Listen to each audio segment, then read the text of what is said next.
Good afternoon, my name is Sergeant Moore. Today I'm going to be giving you a class on why I think hip-hop is better than rap. The only reason I'm saying hip-hop is better than rap is because this is supposed to be persuasive speech. I do like rap, but I love hip-hop, so it's kind of a big difference to me. So without further ado, I'm going to play something for y'all, and y'all tell me if you've ever heard it.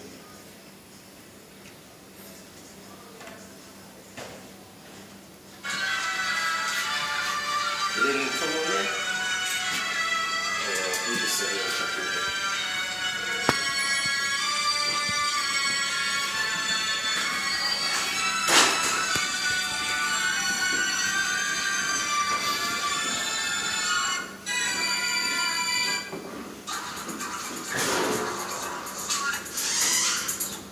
Has anybody ever heard this type of music?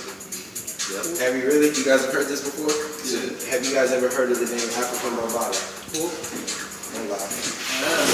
African Bambaataa is supposed to be one of the first or the grandfather of hip hop and rap. He came out in the 1970s. He ventured off and decided to step out of the comfort zone and do something a little bit different than what was going on in the industry.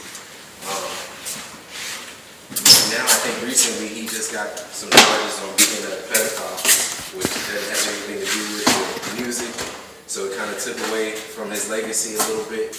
But he defined hip hop as comprising of 4 elements: MCing, which is rapping; DJ, which is production; B-boy, which is message deliverance, which in return back in the day they used to do B-boy dancing to represent what they were, the type of music that they was listening to. Like to music like this, they probably would break dance a little bit. And then the last one was graffiti, which is portrayed through culture. Today, not all 4 are constantly used, which is in rap today. There's not really any hip hop. If you've ever heard hip hop is dead, that phrase, a lot of people say hip hop is dead because they are more geared towards rap because that's what sells. Something that's different is rap. You can put rap to music that the beat is catchy, and that's what makes it sell, because people listen to the beat. Hip hop, you can kind of put it to anything. There was a guy, I'll show you a picture of him.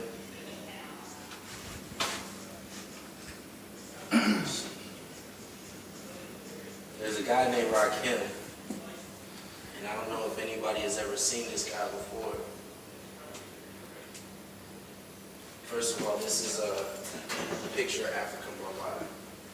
This is a guy that actually started hip-hop and rap. Okay?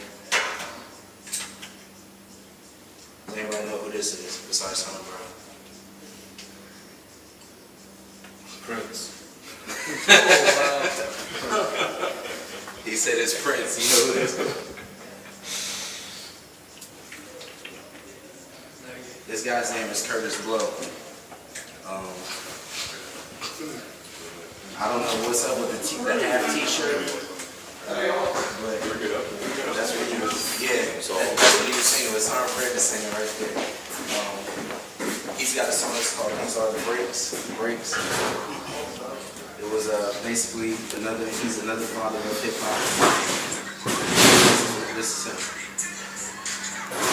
Has anybody ever heard this jingle? And then you know what I'm saying? You start breakdancing. What about this song right here while I'm running? Hold up. What's between them?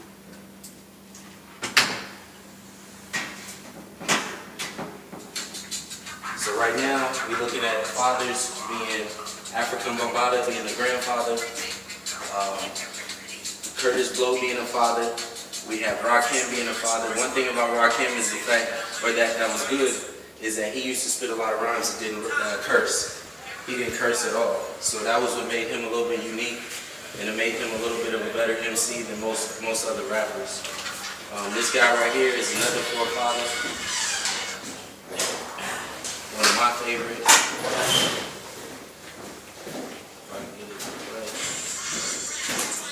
Does anybody recognize this song? Or this dude jumping around.